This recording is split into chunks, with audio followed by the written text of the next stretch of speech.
بسم الله الرحمن الرحيم. ألف لام را، تلك آيات الكتاب المبين.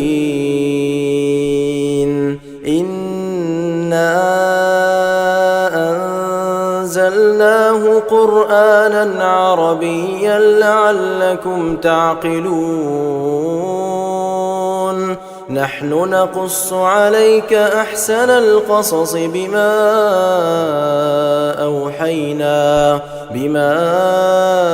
أوحينا إليك هذا القرآن، وإن كنت من قبله لمن الغافلين.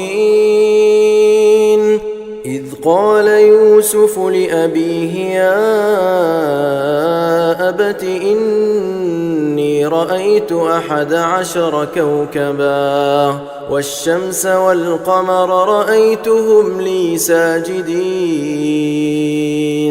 قال يا بني لا تقصص رؤياك على إخوتك فيكيدوا لك كيدا، إن الشيطان للإنسان عدو مبين.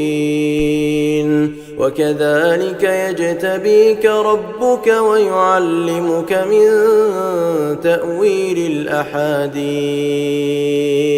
ويتم نعمته عليك وعلى آل يعقوب كما أتمها على أبويك من قبل إبراهيم وإسحاق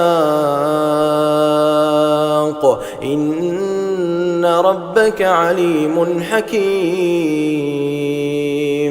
لقد كان في يوسف وإخوته آيات للسائلين،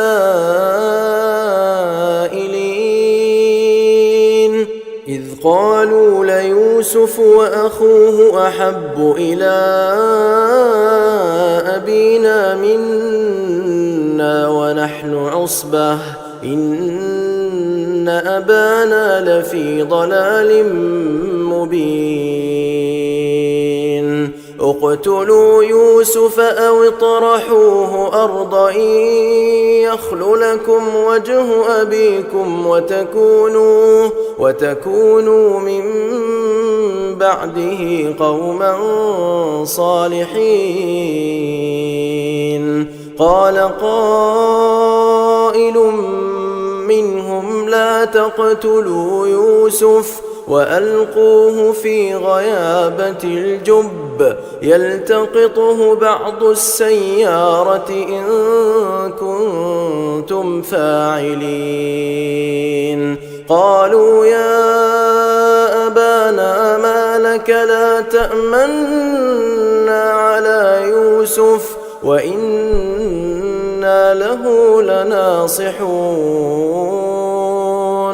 أرسله معنا غدا يرتع ويلعب وإنا له لحافظون. قال إني ليحزنني أن تذهبوا به وأخاف أن يأكله الذئب وأنتم عنه غافلون. قالوا لئن أكله الذئب ونحن عصبة إنا إذا لخاسرون.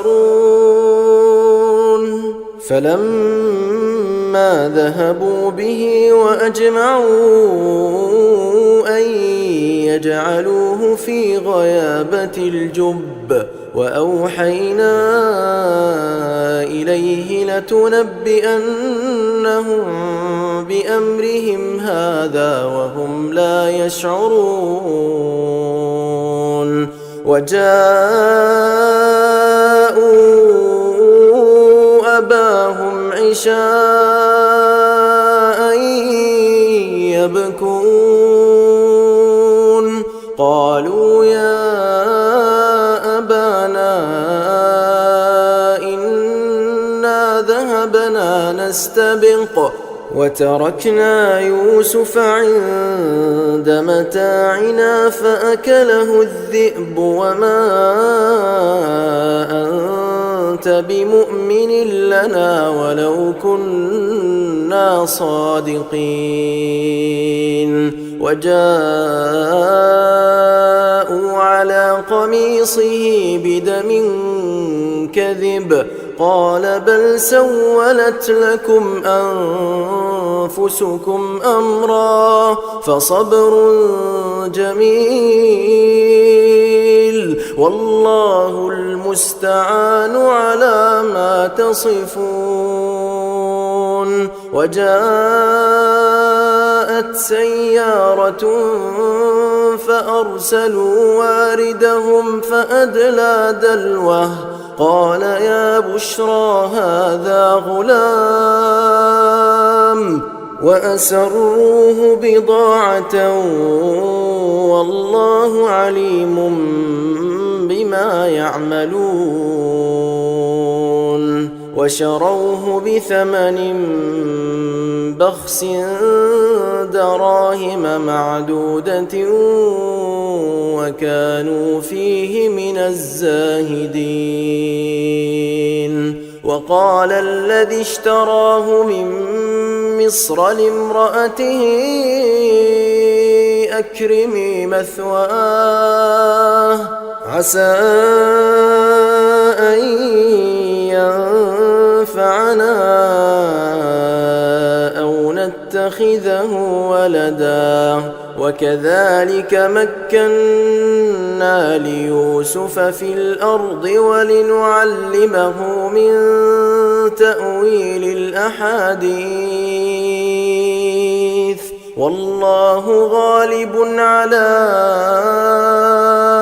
أمره ولكن أكثر الناس لا يعلمون. ولما بلغ أشده آتيناه حكما وعلما وكذلك نجزي المحسنين. وراودته التي هو في بيتها عن نفسه وغلقت الأبواب وقالت هيت لك قال معاذ الله إنه ربي أحسن مثواي إنه لا يفلح الظالمون. ولقد همت به وهم بها لولا أن رأى برهان ربه كذلك لنصرف عنه السوء والفحشاء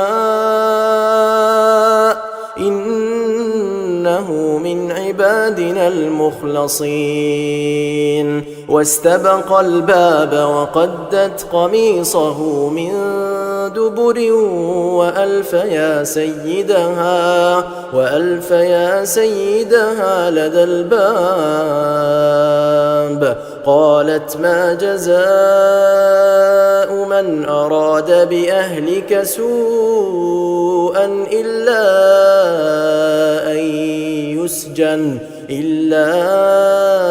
أن يسجن أو عذاب أليم. قال هي راودتني عن نفسي وشهد شاهد من أهلها إن كان قميصه قد من قبل فصدقت وهو من الكاذبين. وإن كان قميصه قد من دبر فكذبت وهو من الصادقين. فلما رأى قميصه قد من دبر قال إنه من إن كيدكن عظيم. يوسف أعرض عن هذا واستغفري لذنبك إنك كنت من الخاطئين. وقال نسوة في المدينة امرأة العزيز تراود فتاها عن نفسه قد شغفها حبا إنا لنراها في ضلال مبين. فلما سمعت بمكرهن أرسلت إليهن وأعتدت لهن متكئا وآتت كل واحدة منهن سكينا وقالت اخرج عليهن. فلما رأينه أكبرنه وقطعن أيديهن وقلن حاش لله ما هذا بشرا إن هذا إلا ملك كريم. قالت فذلكن الذي لمتنني فيه ولقد راودته عن نفسه فاستعصم ولئن لم يفعل ما آمره ليسجنن وليكون من الصاغرين. قال رب السجن أحب إلي مما يدعونني إليه وإلا تصرف عني كيدهن أصب إليهن وأكن من الجاهلين. فاستجاب له ربه فصرف عنه كيدهن إنه هو السميع العليم. ثم بدا لهم من بعد ما رأوا الآيات ليسجننه حتى حين. ودخل معه السجن فتيان قال أحدهما إني أراني أعصر خمرا وقال الآخر إني أراني أحمل فوق رأسي خبزا تأكل الطير منه نبئنا بتأويله إنا نراك من المحسنين. قال لا يأتيكما طعام ترزقانه إلا نبأتكما بتأويله قبل أن يأتيكما ذلكما مما علمني ربي إني تركت ملة قوم لا يؤمنون بالله وهم بالآخرة هم كافرون واتبعت ملة آبائي إبراهيم وإسحاق ويعقوب ما كان لنا أن نشرك بالله من شيء ذلك من فضل الله علينا وعلى الناس ولكن أكثر الناس لا يشكرون. يا صاحبي السجن أأرباب متفرقون خير أم الله الواحد القهار ما تعبدون من دونه إلا أسماء سميتموها أنتم وآباؤكم ما أنزل الله بها من سلطان إن الحكم إلا لله أمر ألا تعبدوا إلا إياه ذلك الدين القيم ولكن أكثر الناس لا يعلمون يا صاحبي السجن أما أحدكما فيسقي ربه خمرا وأما الآخر فيصلب فتأكل الطير من رأسه قضي الأمر الذي فيه تستفتيان وقال للذي ظن أنه ناج منهما اذكرني عند ربك فأنساه الشيطان ذكر ربه فلبث في السجن 9 سنين وقال الملك إني أرى 7 بقرات سمان يأكلهن 7 عجاف و7 سنبلات خضر وأخر يابسات يا أيها الملأ أفتوني في رؤياي إن كنتم للرؤيا تعبرون قالوا أضغاث أحلام وما نحن بتأويل الأحلام بعالمين وقال الذي نجا منهما وادكر بعد أمة أنا أنبئكم بتأويله فأرسلون يوسف أيها الصديق أفتنا في 7 بقرات سمان يأكلهن 7 عجاف و7 سنبلات خضر وأخر يابسات لعلي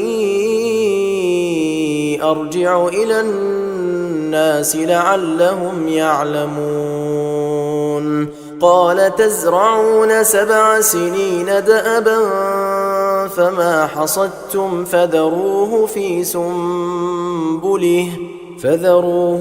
سنبله إلا قليلا مما تأكلون ثم يأتي من بعد ذلك 7 شداد يأكلن ما قدمتم لهن إلا قليلا مما تحصنون ثم يأتي من بعد ذلك عام فيه يغاث الناس وفيه يعصرون وقال الملك ائتوني به فلما جاءه الرسول قال ارجع إلى ربك فاسأله ما بال النسوة اللاتي قطعن أيديهن إن ربي بكيدهن عليم قال ما خطبكن إذ راوتن يوسف عن نفسه قلن حاش لله ما علمنا عليه من سوء قالت امرأة العزيز الآن حصحص الحق أنا راودته عن نفسه وإنه لمن الصادقين ذلك ليعلم أني لم أخنه بالغيب وأن الله لا يهدي كيد الخائنين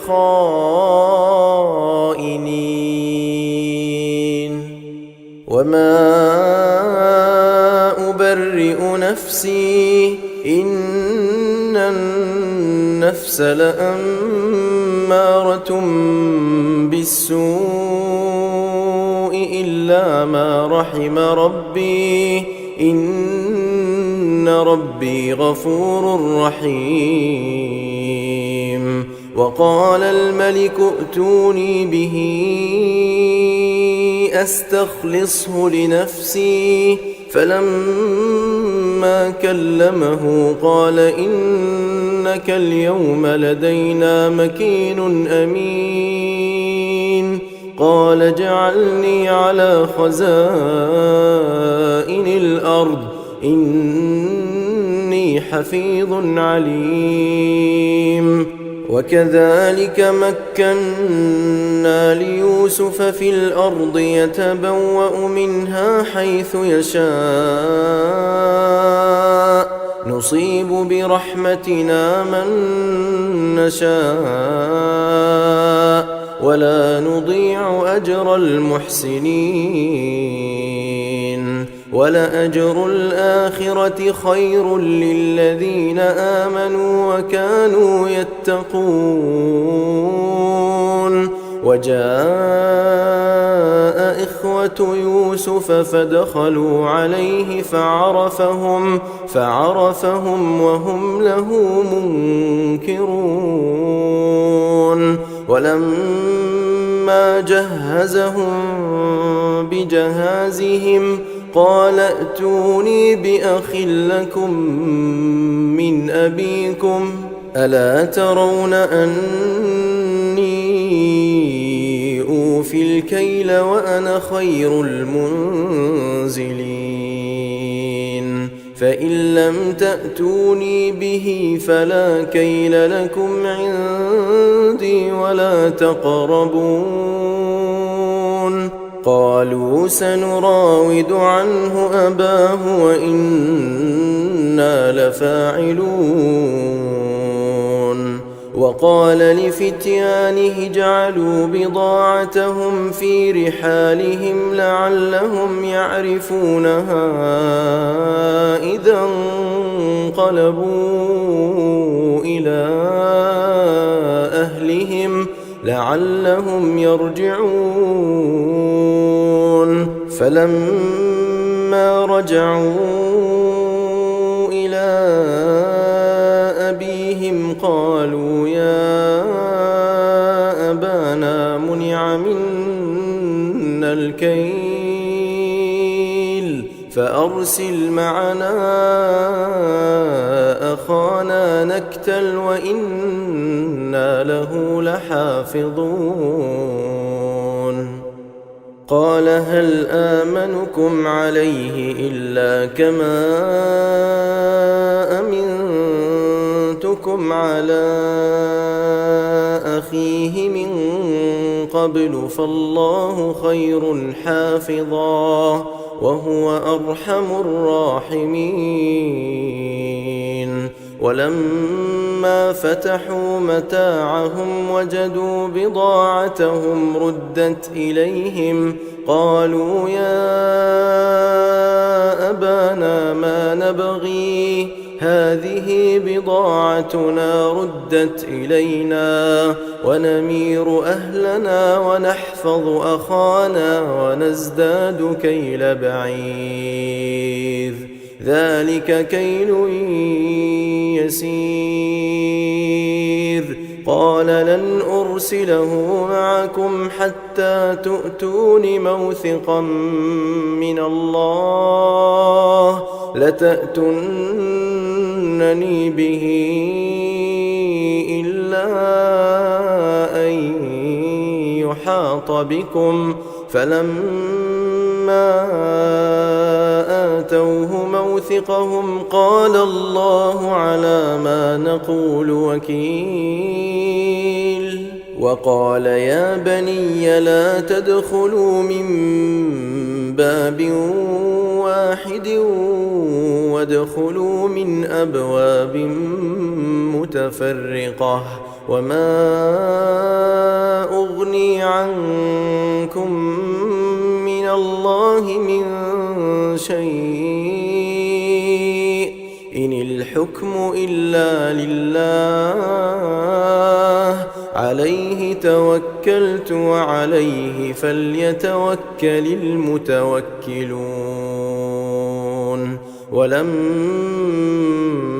دخلوا من حيث أمرهم أبوهم ما كان يغني عنهم من الله من شيء إلا حاجة في نفس يعقوب قضاها وإنه لذو علم لما علمناه ولكن أكثر الناس لا يعلمون ولما دخلوا على يوسف آوى إليه أخاه قال إني أنا أخوك فلا تبتئس بما كانوا يعملون فلما جهزهم بجهازهم جعل السقاية في رحل أخيه ثم أذن مؤذن أيتها العير إنكم لسارقون قالوا وأقبلوا عليهم ماذا تفقدون قالوا نفقد صواع الملك ولمن جاء به حمل بعير وأنا به زعيم قالوا تالله لقد علمتم ما جئنا لنفسد في الأرض وما كنا سارقين قالوا فما جزاؤه إن كنتم كاذبين قالوا جزاؤه من وجد في رحله فهو جزاؤه كذلك نجزي الظالمين فبدأ بأوعيتهم قبل وعاء أخيه ثم استخرجها من وعاء أخيه كذلك كدنا ليوسف ما كان ليأخذ أخاه في دين الملك إلا أن يشاء الله نرفع درجات من نشاء وفوق كل ذي علم عليم قالوا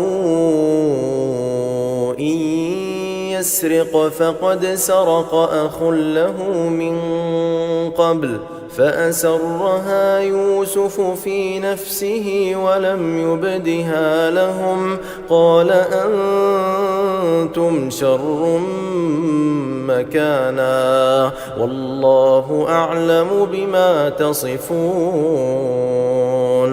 قالوا يا أيها العزيز إن له أبا شيخا كبيرا فخذ أحدنا مكانه إنا نراك من المحسنين قال معاذ الله أن نأخذ إلا من وجدنا متاعنا عنده إنا إذا لظالمون فلما استيئسوا منه خلصوا نجيا قال كبيرهم ألم تعلموا أن أباكم قد أخذ عليكم موثقا من الله ومن قبل ما فرطتم في يوسف فلن أبرح الأرض حتى يأذن لي أبي أو يحكم الله لي وهو خير الحاكمين. ارجعوا إلى أبيكم فقولوا يا أبانا إن ابنك سرق وما شهدنا إلا بما علمنا وما كنا للغيب حافظين. واسأل القرية التي كنا فيها والعير التي أقبلنا فيها وإنا لصادقون. قال بل سولت لكم أنفسكم أمرا فصبر جميل عسى الله أن يأتيني بهم جميعا إنه هو العليم الحكيم. وتولى عنهم وقال يا أسفا على يوسف وابيضت عيناه من الحزن فهو كظيم. قالوا تالله تفتأ تذكر يوسف حتى تكون حرضا أو تكون من الهالكين. قال إنما أشكو بثي وحزني إلى الله وأعلم من الله ما لا تعلمون. يا بني يذهبوا فتحسسوا من يوسف وأخيه ولا تيأسوا من روح الله إنه لا ييأس من روح الله إلا القوم الكافرون. فلما دخلوا عليه قالوا يا أيها العزيز مسنا وأهلنا الضر وجئنا ببضاعة مزجاة فأوف لنا الكيل وتصدق علينا إن الله يجزي المتصدقين. قال هل علمتم ما فعلتم بيوسف وأخيه إذ أنتم جاهلون؟ قالوا أئنك لأنت يوسف؟ قال أنا يوسف وهذا أخي قد من الله علينا إنه من يتق ويصبر فإن الله لا يضيع أجر المحسنين. قالوا تالله لقد آثرك الله علينا وإن كنا لخاطئين. قال لا تثريب عليكم اليوم يغفر الله لكم وهو أرحم الراحمين. اذهبوا بقميصي هذا فألقوه على وجه أبي يأت بصيرا وأتوني بأهلكم أجمعين. ولما فصلت العير قال أبوهم إني لأجد ريح يوسف لولا أن تفندون. قالوا تالله إنك إنك لفي ضلالك القديم. فلما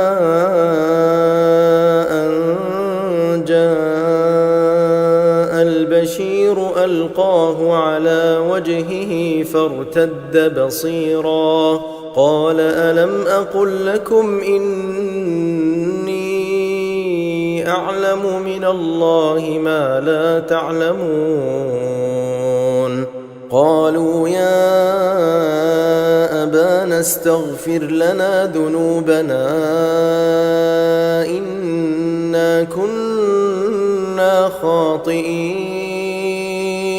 قال سوف أستغفر لكم ربي إنه هو الغفور الرحيم. فلما دخلوا على يوسف آوى إليه أبويه وقال ادخلوا مصر إن شاء الله آمنين. ورفع أبويه على العرش وخروا له سجدا وقال يا أبت هذا تأويل رؤياي من قبل قد جعلها ربي حقا وقد أحسن بي إذ أخرجني من السجن وجاء بكم من البدو من بعد أن نزغ الشيطان بيني وبين إخوتي إن ربي لطيف لما يشاء إنه هو العليم الحكيم. رب قد آتيتني من الملك وعلمتني من تأويل الأحاديث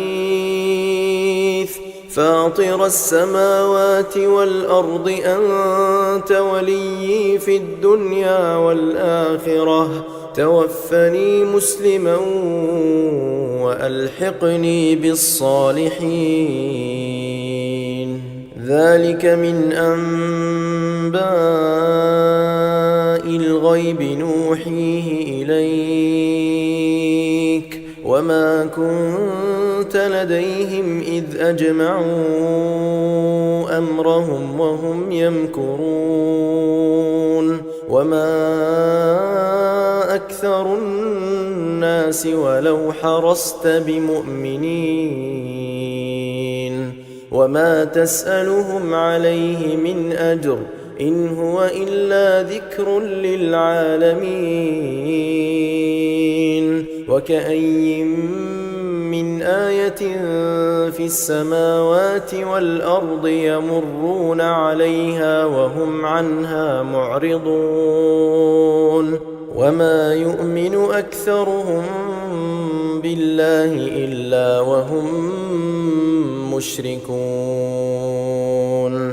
أفأمنوا أن تأتيهم غاشية من عذاب الله أو تأتيهم الساعة بغتة وهم لا يشعرون. قل هذه سبيلي أدعو إلى الله على بصيرة أنا ومن اتبعني وسبحان الله وما أنا من المشركين. وما أرسلنا من قبلك إلا رجالا نوحي إليهم من أهل القرى أفلم يسيروا في الأرض فينظروا كيف كان عاقبة الذين من قبلهم ولدار الآخرة خير للذين اتقوا أفلا تعقلون. حتى إذا استيأس الرسل وظنوا أنهم أنهم قد كذبوا جاءهم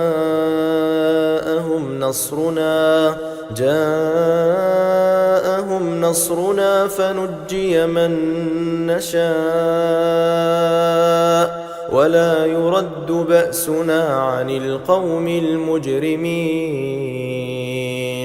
لقد كان في قصصهم عبرة لأولي الألباب